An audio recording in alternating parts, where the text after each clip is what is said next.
They wrote me off and I ain't like that, so I'ma fight that.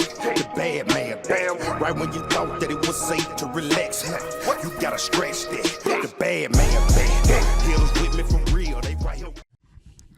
Yeah, man, it's the Big LAC Show. Today in studio, we got that boy TEEJAESOHIGH. Oh, no. How you doing, man? Lovely, man. That's good. Very lovely.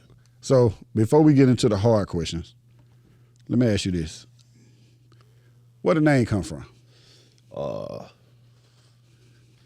My name actually comes from me selling dime and nickel bags of weed on Taylor Projects back in my hometown at like 15 to 16 years old. So But I used to, I was real big on smoking too.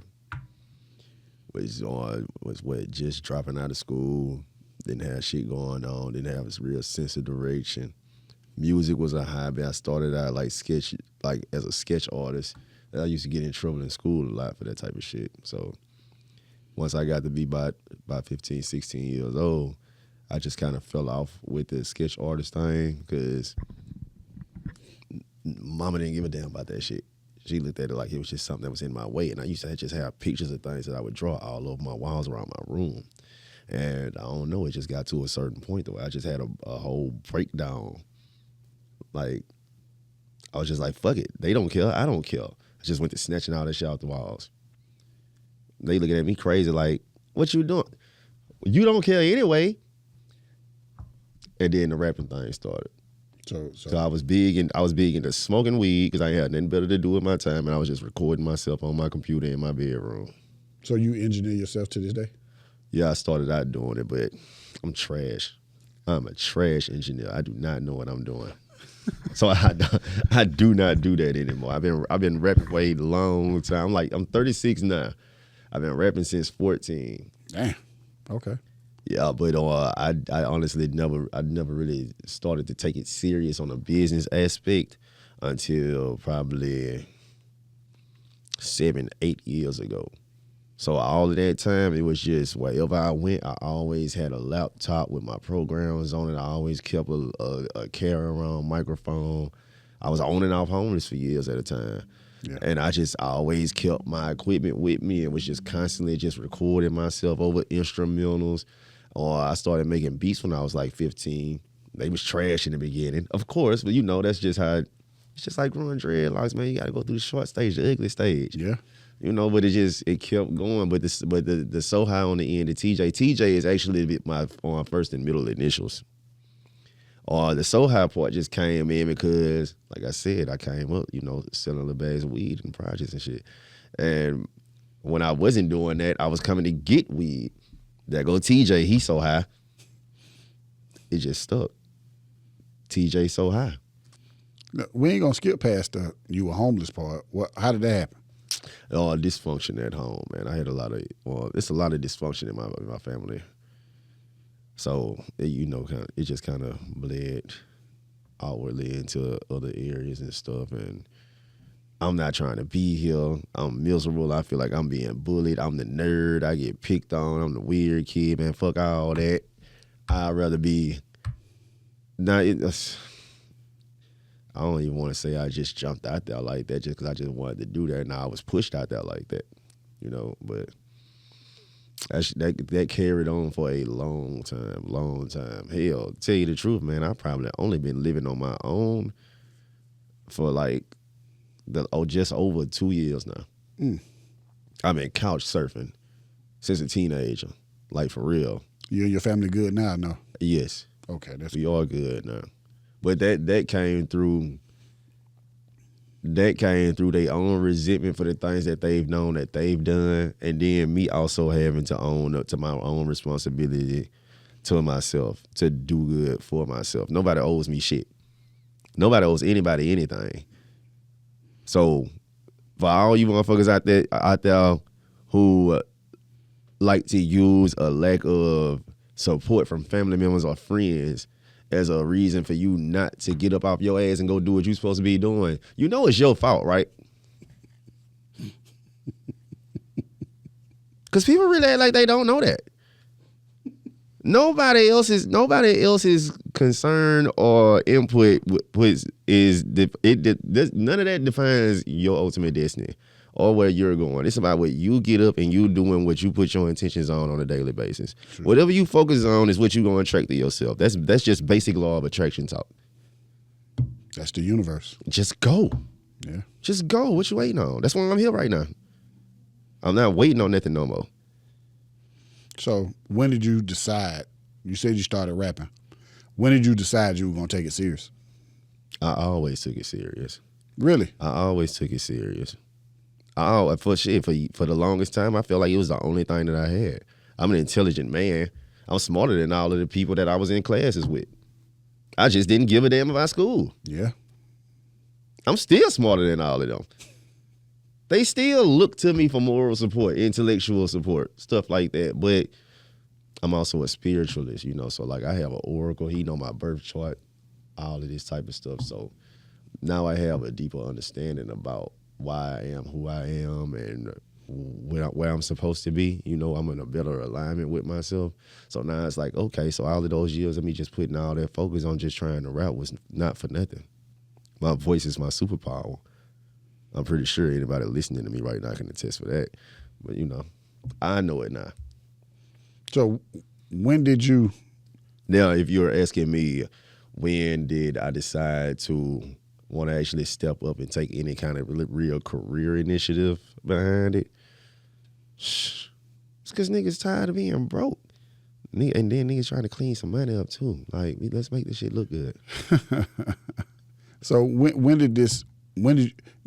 before we started, you were saying that you were doing vegan and you about to start, you were pescatarian. Right. And you about to start being vegan. Yeah, I started being a pescatarian back in 2019. I was doing a lot of touring, a lot of traveling, doing shows and stuff. But I was so caught up in the mix of playing the catch-up game with myself, like thinking because I had been where I was for so long and now I'm here trying to do this, that I have something that I'm trying to catch up to. Basically playing the comparison game with other people that I see doing what I want to do. And when you get caught up in that train of thinking, you start to neglect certain necessities and obligations to yourself, such as your diet. Yeah, when you weigh 134 pounds and your face is fucking sunken in and broken out real bad, your iron low, your hair fried, hey man, that's a telltale signs that something's going on, that you're not taking care of yourself properly. You know, so I don't know. I broke down one day and just went to praying about it. I just took it to God. I was like, man, I feel like I didn't lost my way again. Bring me back. Point me there. Point me where you need me to be. And that's how it happened. That's what's up. I just slowly started to remove the meat from my diet. I started out just eating baked potatoes from Wendy's. Really? Oh God. But I swear the first day, no meat, just baked potatoes. Just a plain baked potato, no sour cream, no nothing on it. Instantly felt the change. And then I'm a person who, I'm diagnosed with manic depression and ADHD too, you know, so that not eating the right things in your diet complicates those issues. Yeah. Man, the second I started doing this shit, I started getting so much mental clarity. I just kept going. And it's not to say that it's been a perfect walk the entire time. No, there's no such thing. There's no such thing as that. You ever been medicated? Yeah. For your condition? Yeah. You ever been hospitalized? Hospitalized, no. No, it's never been that bad. When did you get, how old were you when you were diagnosed? The ADHD, probably about 8 or 9 years old. The manic depression, 12, 13. Wow. But in the recent times, I've started to notice that both of those things are actually linked to each other. They actually coincide one and the same. Yeah. But was that your mom or your parents taking you to the hospital because they thought something was wrong? Or? Yeah. Do you feel like you were misdiagnosed now, or do you feel like that's true? No, I was not misdiagnosed. Not at all. Yeah, because I got a lot of friends that were diagnosed in the military with certain stuff, and when they got out, they realized that wasn't me. Oh, that's the military. That's a whole different monster you dealing with right there. No, they get paid off of your pain and suffering just like they do every other American citizen. That's true. Yeah, no, I wasn't misdiagnosed. I actually just had to come to that realization with myself. What was it, last week or so? I'm sitting in my house. You know, I turned half of my house into my own studio, personal studio and office space, and I've been in that house. It's a new house that I recently moved in, but I've been there for like just over 3 months, probably going on 4. Man, I still had furniture and coffee tables, and I had to put together desks that I needed to put together, still sitting in boxes. It's 3 months now. Why are they still sitting in boxes? Ding, because you don't have your ADHD under control as well as you think you do. Yeah. I ate an Adderall one day. I had some. I got rid of them, and I just kept 2 for myself. I said, I'm going to keep these 2, and I'm just going to try it and see. And I did. I just got tired of just sitting there staring at my phone one day, still not doing anything. Like if I'm outside of my house, I'm in motion. I got something going on. I'm not just sitting still. But when I'm at home, that's that's your peace. So when I'm at home, I get into that mode where it's like, oh, no, I'm just going to lay back and just relax until it's time for me to get up, get myself together, and I got to go back out here and run these streets again. Not this time. I was like, nah, man. Because I was already being called to sit down anyway. Yeah. You know, Spirit was just telling me that, like, nah, right now it's not the time for you to be up and be out and be in people's faces. This is your sit-down time and you need this. So I took heed to that message when it was given to me, but at the same time, I'm still just sitting up in here. And I'm not doing anything. I'm just staring at my big-ass TV and looking at the phone. I'm just doom scrolling all day. It's like, man, come on, man. We bullshitting. We got shit to do. I went in there and I thought about it. I said, I still got them 2 Adderall in there, don't I? I went in there and I grabbed one of them motherfuckers and took it with my smoothie. Man, I did a whole 3 months worth of work in a day. I was like, yeah, you don't have a grip on this ADHD shit like you think you do. Do you live alone? Do I who? Do I live alone? Yeah. Do you think that's probably a tribute to you sitting there? No. No? No. You don't ever feel alone? I do feel alone, but the only time, you know what, that's a good question. The times when I feel alone is where I'm in a room surrounded by people. When I'm at home by myself, I don't feel alone at all. So you're a sociopath too? I mean, if that's what you want to call it, I guess so. Nah, I mean, shit, man. People be on bullshit. They man. do. People be on bullshit. They do. And I mean, you know, if you know me like people know me, you know, I be in certain environments around a certain demographic of people. Like I spend a lot of time at shows, networking events, but I also spend a lot of time at bars and clubs just because my call of duty calls for me to be in these places. What type of people usually hang at bars? Other sociopaths. Other lonely people. That's the correct answer. Other lonely people. Yeah. Who sit and they sulk in misery. They might go to their job that day, get stressed out by their workload. They get off of work. They might not even go home first. They'll go straight to the bar. Get a drink. And now they sit up in this motherfucker and they just drink and take their frustrations out on what's bothering them at work and at home. Because that's the real reason why you didn't go straight home. You just went straight to the bar. You don't like being at home. There's nothing there for you. At least that's how you feel in your mind. So now you're going to sit up in this bar. You're going to sit up here. You're going to drink your problems while you're going to look for drugs to feed that void in your heart. You're going to spend your money and you're going to tip this pretty-ass bartender over here who really don't give a fuck about what you got going on. She only entertaining you because it's her duty to make that tip money off of you to do so. You're going to leave out, go home drunk, black out, get up, get ready for work the next day, and repeat the cycle all over again. Yeah. You're absolutely right. Hey, America, we might have a fucking problem. Oh, yeah, I been know that. Been through that. What you drinking in that cup? A watermelon mango smoothie.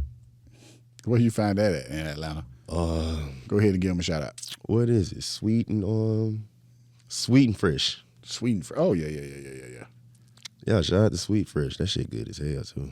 I might have to drive past that. They still open when I leave here. So let's get back on track. The music. So you say a few years ago is when you decided, look, need to start making some money off this shit. Right. So mainly not only just the fact of we need to start making some money off of course that's in there, but the biggest thing for me is I need something to show for all of the time that I invested carrying around a damn laptop homeless and just focusing on recording music all day. Yeah. By the time I'm old, what do I have to show for all of this time and energy that I invested in being a better rapper than everybody else? Because I'm better than all you. Oh, shit. Let me not do that. No, do it. Let me not do that. But I'm damn good at what I do. Very proficient.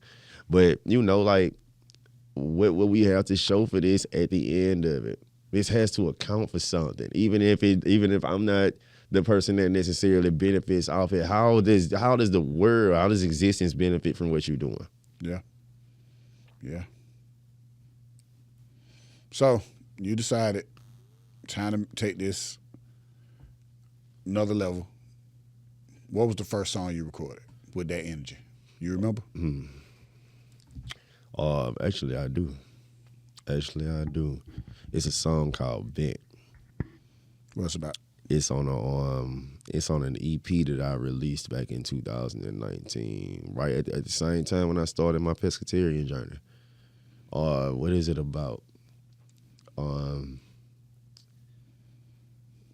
tell it to you like this. Jot down thoughts like, bitch, I need this. Out the trenches digging for my ditches, got my knees bent. We just in here trying to win, trying to understand how we that oxygen. Smoke so much, need oxygen. Smoke so much. Who did the track for it? You did? I did. I produce all of my music too. Really? Is that hard for you to do? No. No, I'm saying from a creative standpoint. It's not hard at all. It's essential, actually. So you don't, the reason why I ask is this. You don't think that it's, when I say hard, is it hard creatively because you already made the music, now you putting the verses to it? That don't seem like a more of a stress on you? Like, damn, I made that hard ass beat. Now I gotta make it. Yeah. Somewhat, yeah. There are beats that I still have put up in my stash. It's like that. So it's like, damn, this bitch is so hard. Like majority of the time, I don't even sell my beats. I don't market myself like that as a producer. I just, as a stage performer and a recording artist, I market myself like that. So like my production stop is basically just for me in-house and whoever I choose to work with. So for the most part, I really just donate beats to people that I don't use myself, or I just hold them. Man, people gonna see this video and they gonna be damn hitting you up. I need beats. That's cool. You gonna charge them, right? Fuck. I mean, once it gets to a certain point to where the demand is just, when I have such a high demand, then yes, I'm gonna have to start doing that because I'm gonna have to start prioritizing my time better. Cause I can't just sit up and just be making beats for everybody, and I still got my own shit to do. So you're gonna have to pay me to give me an incentive to utilize my time to do this. So that answers that question. But yeah, I got plenty of beats that's just still just sitting up. Like, I got beats from like 10, 15 years ago. I've never used. Only a handful of people have ever even heard them. And it's like, damn, I still don't know what I would do to this if I was to use it. So yeah, that type of thing happens. But the way that I get around that today, and I'm finna give away my trade secret, bitch, don't you tell. I pretty much these days, I'll record lyrics over a dummy beat. What's a dummy beat? Just a random fill-in beat. It can be an instrumental. It can just be a metronome. It can be whatever, as long as it's a rhythm, a rhythmic pattern. Okay. That I can trace and come back to later on. Once I do that, then I'll take that from a studio session and load it up into my equipment. And now I just build the beat completely from scratch around the vocals that I already recorded. That's dope. I've been doing that for about 4 years now. Yeah, that's dope. That's a good idea, actually. That's the inverse of listening to the beat and writing to it. Right. I don't need a producer. Yeah. At all. If I work with another producer, it's because I like that person. I want to work with that person. Or they have a sound that I can't provide for myself, because my sound it has its own signature. It doesn't sound like anything else. But maybe I might not want to do that. Maybe I just want to venture out and just collab with somebody else. And if I was to do that, I don't want to just do a song with you. No, I'm gonna want to do at least an EP. Gotcha. You said you don't engineer yourself anymore. Hell no. Hell no. Engineer might be easier than producing. Maybe. I'm only saying what I'm saying only because I know that I really am not educated in engineering. You know what it takes to be so self-aware about yourself? That could be a gift and a curse. It is. Because when you so self-aware, when you voice everything that's wrong about yourself, that tends to lead to more trepidation about yourself. And with you being a diagnosed manic depressant, that don't hinder you, like keep you from moving forward, keep you in the house with all the furniture in the box? It has. It has in the past. It has in the past. These days, I don't give a fuck no more. Who has time? I'm a grown-ass man. What am I afraid of? Why am I afraid of myself? I'm the one that have to live with myself and wake up in my own two shoes, in my own skin every day. True. So regardless of whether I do something about it or not, you still stuck with you. True. You might as well do something about it, or else just sit there and be a bitch. My dad ain't raised no hoe. I ain't going out like that. I'm sorry. I'm just not doing it. So I'd rather keep it real with myself before somebody else have to do it for me. And I don't want nobody around me who can't be real with me, because I'm going to be real myself. I'm going to be real with you. Let me catch you bullshitting. I'm on your ass. Yeah. People don't like that, though. No, they don't like it. They hate me for it. Yeah. But then they end up missing me once I'm gone, because I don't want to deal with that shit no more. Bitch, I told you. So who engineer you? A couple of people. A couple of people right now. I hadn't sat down with him yet, but shout out to my guy Block on the 808s. He actually is a part of NBA Youngboys team. So shout out to him. Yeah, I know him on a personal level. He got a beat pack for me too that I still hadn't pulled up and got yet. I've been caught up in traffic. I'm back and forth up here to Atlanta so much now. I've been up here half the last month and a half. Mm. So yeah, when I get back home, I gotta make some time to sit down with him. My guy Nard Kid, I've been doing some sessions with him. I gotta get back in there with him because I need him to make some live performance versions of a couple of songs that I got with him. I need him to take somebody off of a song. That's messy. Why? Nah, the dude I'm talking about that I'm taking off of this song, he literally just called me 2 days ago, because I already spoke about it in another interview that I did. And that interview was probably 2.5 months ago. He just watched that interview 3 days ago and called me and asked me, so you didn't like the verse? Nigga, you just watched that interview? What? No, I don't like that verse. It just doesn't. He's a good rapper. I'm speaking about my guy on Kenzie, Cameron Petway. But it's not that he's a whack rapper or anything like that. He's more of one of those upper echelon types of lyricists. Like he's way more poetic in his approach and how he puts together his rhyme patterns and stuff like that. So the song in particular that I'm talking about, it's just not that kind of song.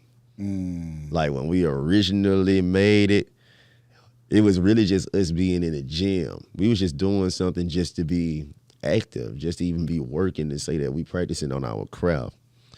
But I liked what I did on, and this is another one of those beats that I had that I was just sitting on. I just went ahead, I said, fuck it, and just pulled it out. And just, I wrote a verse. I wrote a verse in 10, 15 minutes and just laid it down. And they just liked that. And sitting there in that session, they just liked it so much, he wanted to get on it.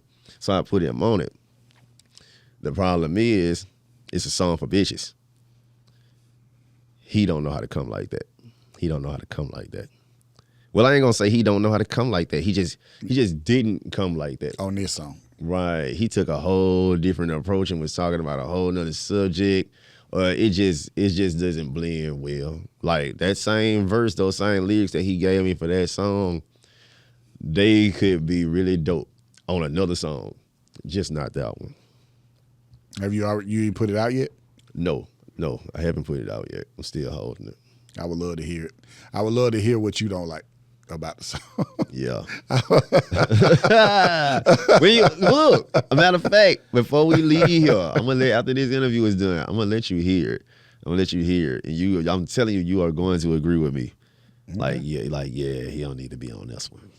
So why Atlanta? Why Atlanta? Shit, it's the Mecca These days, is it? of the South, yeah. These days, is it? People might dare argue with you that Memphis. Memphis is another monster. Yeah, people might argue Memphis. And based off what my constituents up in that territory say, Still Atlanta. yeah, Memphis is not. Shit, Chattanooga blowing up too right now. Shout out to my homeboy Squeaky out there in Chattanooga, Club Dream. Yeah. They blowing up too now. But I know it's a lot of different contributing factors up there to why that is, you know. And I also know that it's a lot of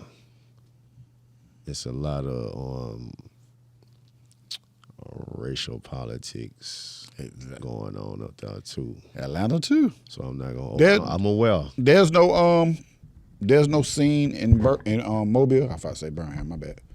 Or in Mobile, yes, man. But there's always been a scene in Mobile for years, for as long as I've been alive, man. You know, T-Bird from Mobile. That's just my baby daddy. Mm-hmm. The 69 Boys, they from Mobile. You know, like I thought they were from Florida. They from Mobile too. You know, so like we got history of different artists that then came out of Mobile, blew up, had they shot. Rich Boy.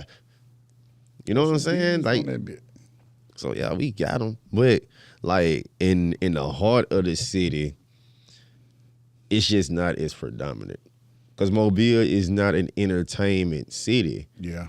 And Mobile is a port city. Yeah. We are known and we establish our economy in Mobile off of ships coming in and leaving the port.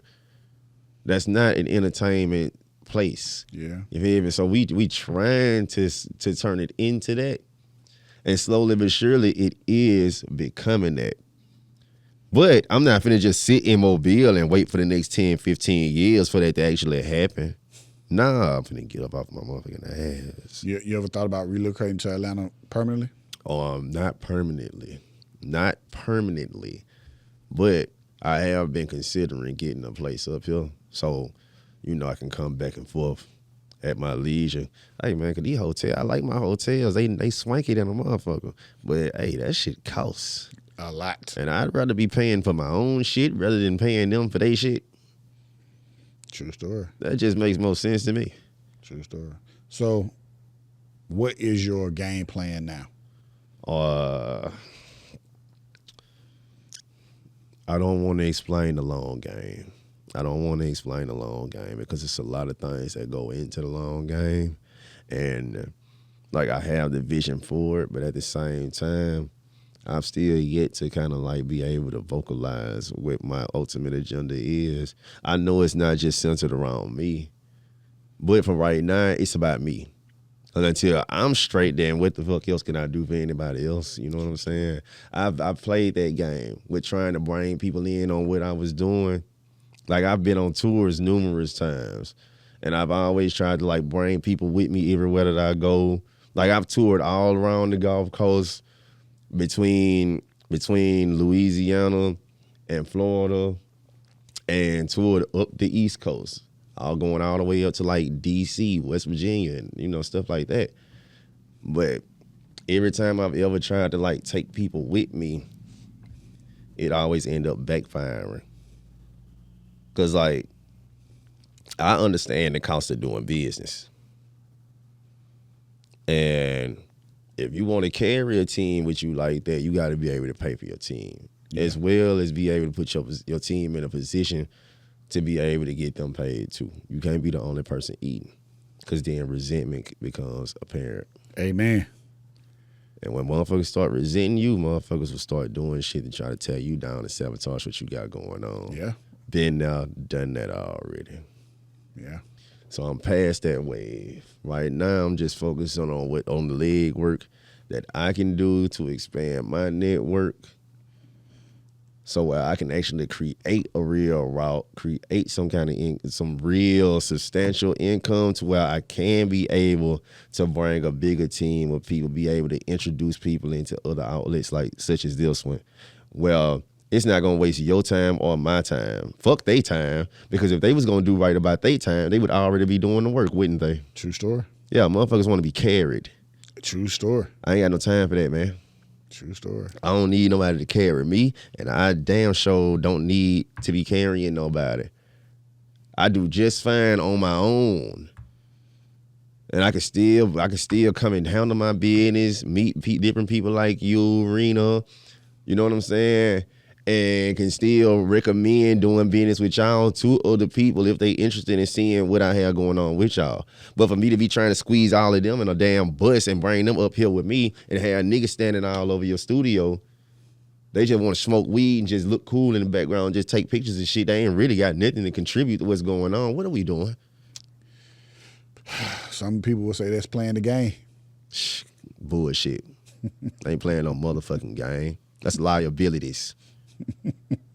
Goddamn, man. That's the dumbest shit a nigga could say. That's absolutely liabilities. And I was just talking to, before you showed up, I was talking to a good friend of mine, Cooler Slim, and we were talking about exactly everything we talking about. Me and him was talking about the same thing. Like, what is he trying to do? What he trying? And most rappers, they feel like they see a known rapper and they see the videos, they see the entourage, they see the niggas smoking, sitting aside, and they think that's what hip hop is about. They don't understand. That ain't no damn hip hop. That's niggas being niggas. That's niggas being niggas. They don't understand hip-hop. Business, and that's what me and him was talking about. The hip hop is the 5 elements, man.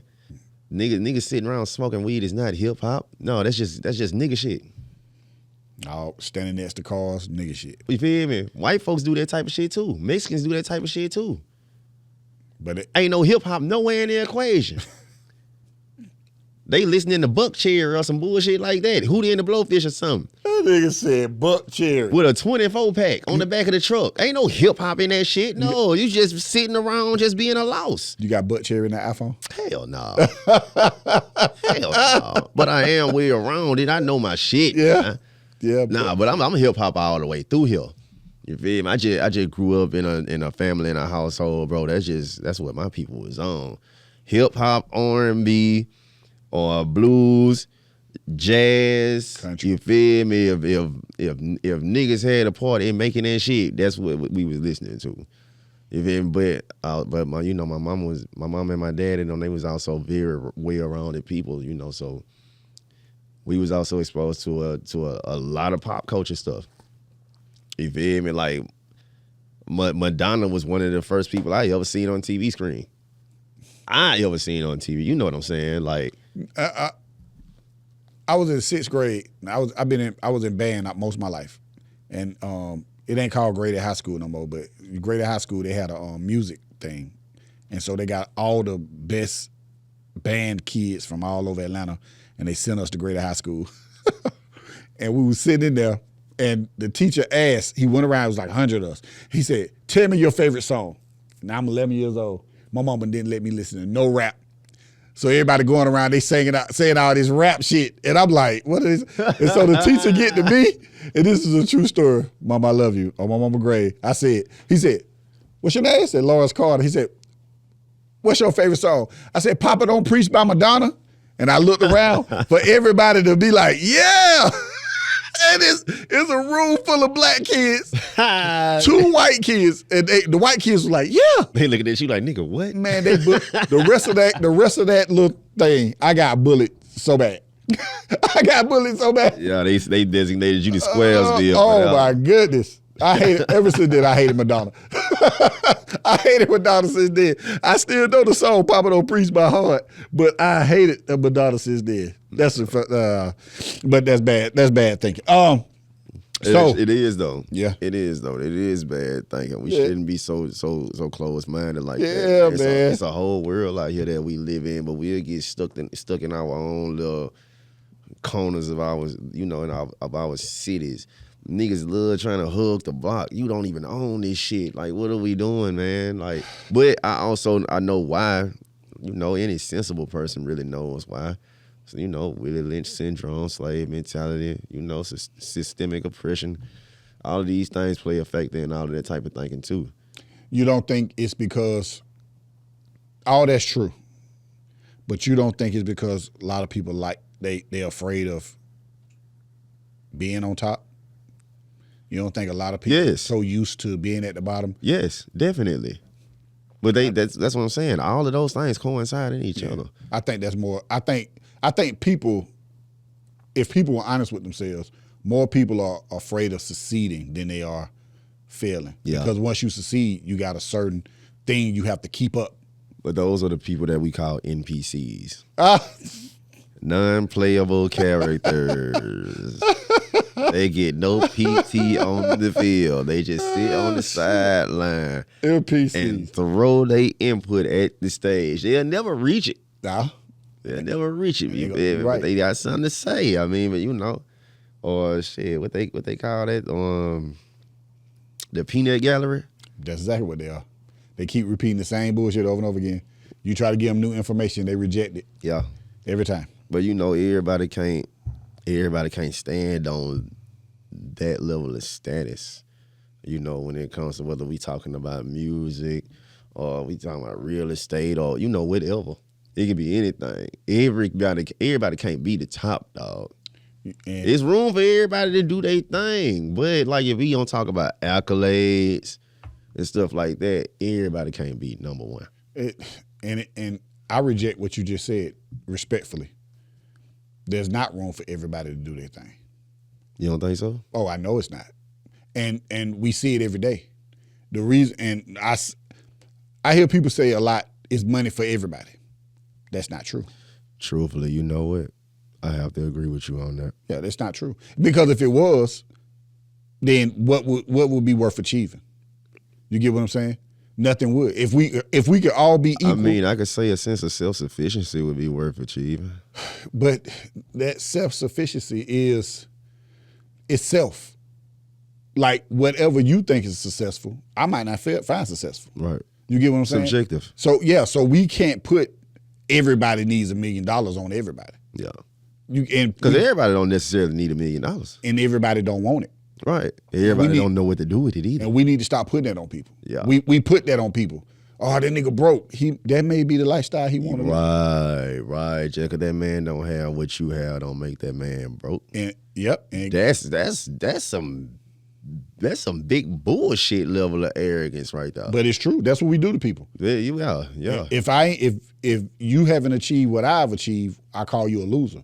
Right. But you don't know if I'm going for what you're going. I feel like that comes from a place of self-loathing too. It is. People who do shit like that, they have a sense of self-loathing within themselves, so they have to put down somebody else in order to remind themselves, hey, I got something worth giving a damn about to make me feel like I'm somebody. Bitch, you was somebody the whole damn time. Exactly. Well, maybe not. Maybe not. Hey, perception is a motherfucker. Exactly. Just because you call yourself a boss and everybody around you, it might be that one person in your crew that might not think of you as that boss. Yeah. Are you a boss still? Shit, hey, fuck what he thought. Exactly. What do you think? Exactly. What do you think? Exactly. Are you just projecting the image of this because that's what you want me to see you as? Or do you actually believe this shit? Exactly. And sometimes you may believe it and it may not be true. Delusion is a thing now. Delusion is a big thing, especially now. Everybody's delusional. Everybody thinks that social media social media has made it where everybody thinks they are important. And if we're going to be real, everybody's not important. Yeah. Most That's valid. Most people, if you weren't here, it wouldn't make a difference. Yeah. You know what I'm saying? But everybody want to pretend like they make a difference. I see it every day. All the time. But you can't say that to nobody because then you being mean or you're a bully. Mm-hmm. But I talk to people. I talk to people all the time that swear they're important and they're not. They're not. Especially the people. Why don't you call me people? Why don't you reach out to me people? You think you're that important in my life? Where I'm the one that got to reach out to you? Yeah, as if my path wasn't my own. Bro, I'm gonna get you out of here on this. This was a good conversation. Thank you, I appreciate it. This was a good. So, what is the next step for TJ So High? This next step that I'm working on, man, I'm just trying to build clientele. I'm just trying to build a network. In what way? Yeah. Not that way. I'm not coming up here on that. Okay. No. Yeah, boy, y'all got real federales up here running around. Hey, man. They calling niggas on Instagram with bricks in the background of the video and all type of shit. Well, I'm not playing with y'all up here. Hey, man. Got me fucked up. Like we said, perspective. You hear me? Nah, that shit, fuck perspective. Nah, I'm telling you what I know. You know what I'm saying? Like, because it's bigger shit than that going on. Yeah, I know it. Way bigger. Yeah, I don't want no parts in that, man. Yeah. I just came to rap, man. I ain't come here for that, man.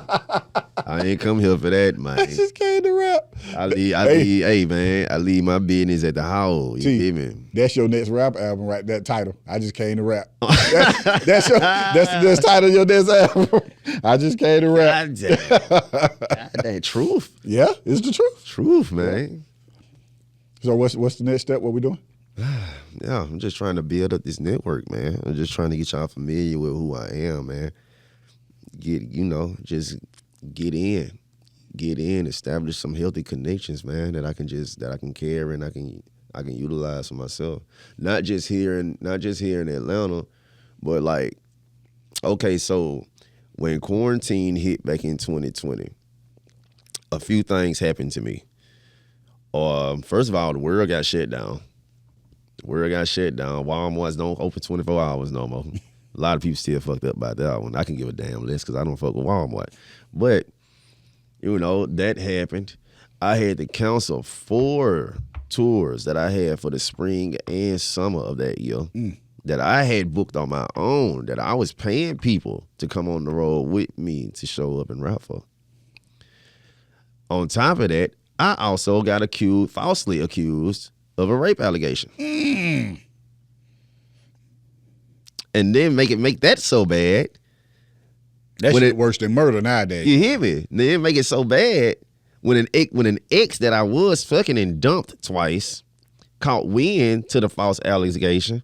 The girl who accused me, she's actually like she was a little 19-year-old white girl at the time. Come to find out she's schizophrenic and got all types of mental disorders. I knew the bitch was throwed off when I met her, but it was my white homeboy who I was doing a lot of music with, doing a lot of shows and stuff with at the time. Him and his baby mama encouraged me and pushed the bitch on me. Because I had to save him from getting beat up at a show we was on one night.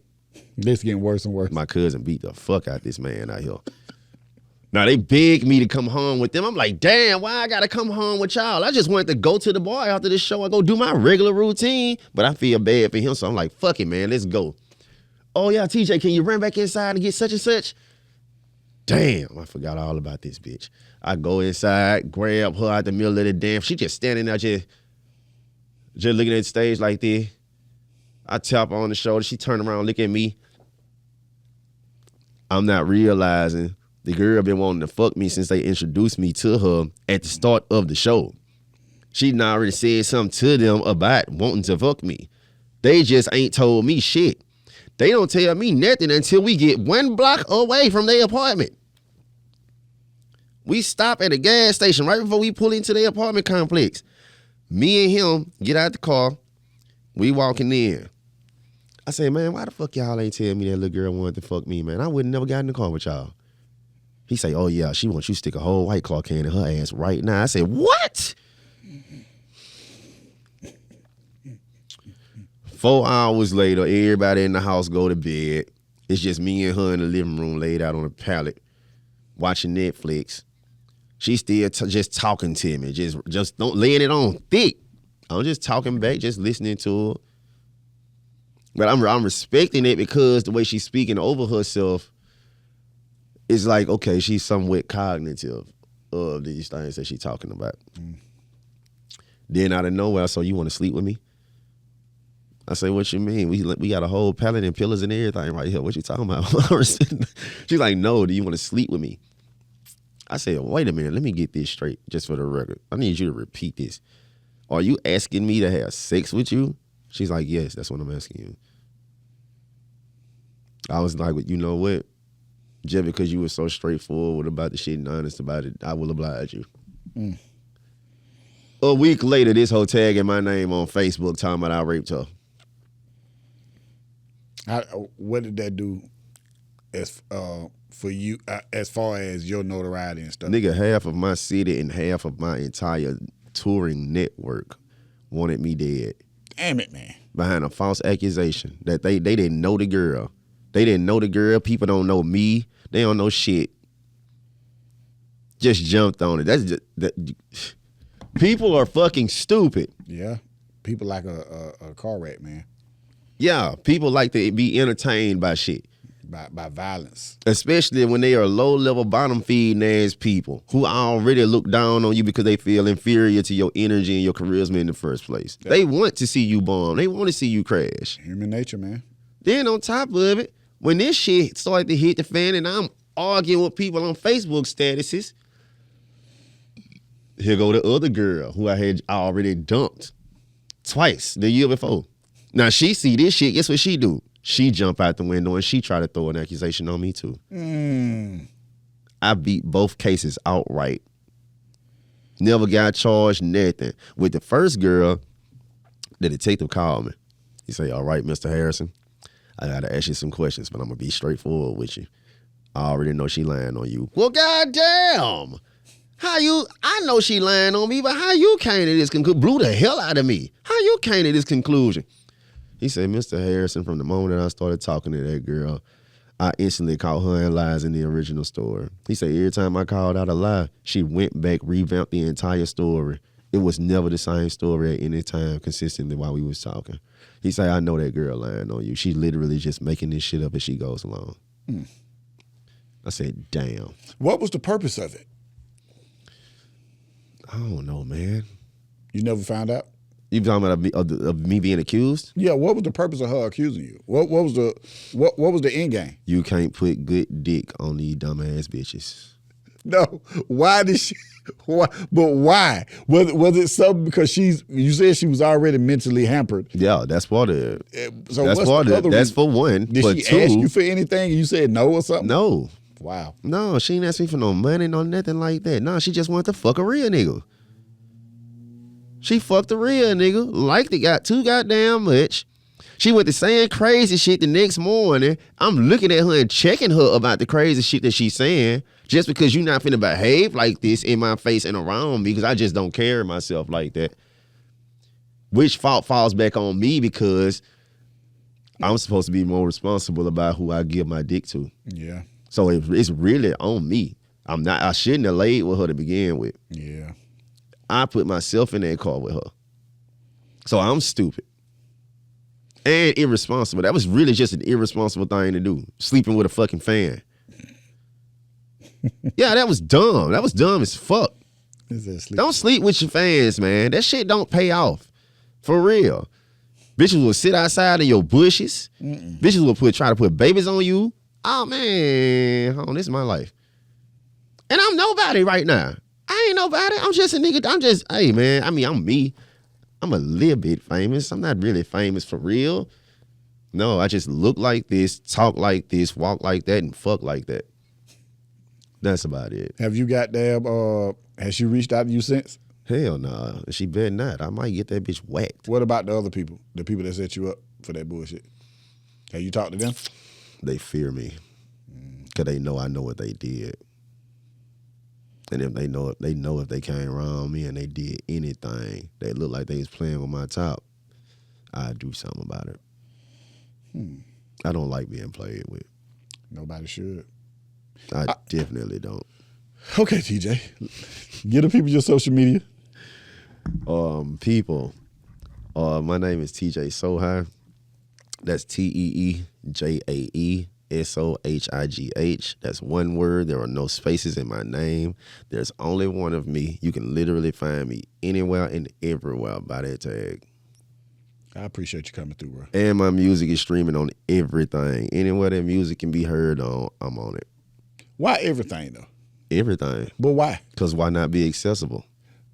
So I was having it. We probably getting out of here because I got to go. But I was just having this conversation with a rapper. Now he said the same thing. He said my music is everywhere, and I said you don't think that hinders your numbers and your stats? And he said no. I said so if I take 5 different cars and I have to fill them all with whatever, and I send them through the city, everybody's searching for those 5 cars. If you got one car and you send it through the city, everybody can assess that one car without having to worry about looking for the other car. I'm glad that you asked that question. So that's why I'm asking why. I understand exactly what you're talking about. But in that regard, how you would want to handle that type of thing is by having one official website. Mm-hmm. And that one official website would be the one place that you would go to go find your shit. But in the case of what I'm talking about, I'm going to say it one more time. People are stupid. And people also don't like to go out of their way to go and look for some shit that they really don't have an incentive to go and look for. So let's just say you listen to Spotify, but you don't listen to anything else. Mm-hmm. You see what I'm saying? When you said people won't go out of their way to look for nothing else, that answered the question. Yeah. So I'm everywhere because people want to stick to they want to stick to their channels. Yeah, my only issue with that is it's hard to aggregate the money. It's hard to aggregate the views, the listens. Not necessarily. Kinda. And that's how the streaming platforms get over on artists. Yeah. Because if you got stuff everywhere, there's no way to calculate what you got out there. Right. You'll really have to be more hands-on. Exactly. With the process in order but how many artists you know do that? They just put that shit on CD Baby and let CD Baby. Exactly. The number of artists that I know that actually do that type of work is very slim to none. Yeah. That's why if you have a team, yeah, do that. But if it's just you, that's why that team is so important. That's why it's important to invest that money back into paying a team to actually get that real work done. That's true. And once you start doing that, then that's when real income can be generated from this. Motherfuckers love to say it ain't no money in music no more. Nah, you motherfuckers just don't know where the bag at. I get a check every 3 months. You know what I'm I don't know saying? what you're talking about. I get a check from Big You Mike hear every me? 3 months. Motherfuckers just don't know where the bag at. TJ, we got to go. Bet that up. Appreciate you coming through, brother. Got some more opportunities for you. This has been the Bit Lac Show. That's TJ So High. Sayonara. And we out here.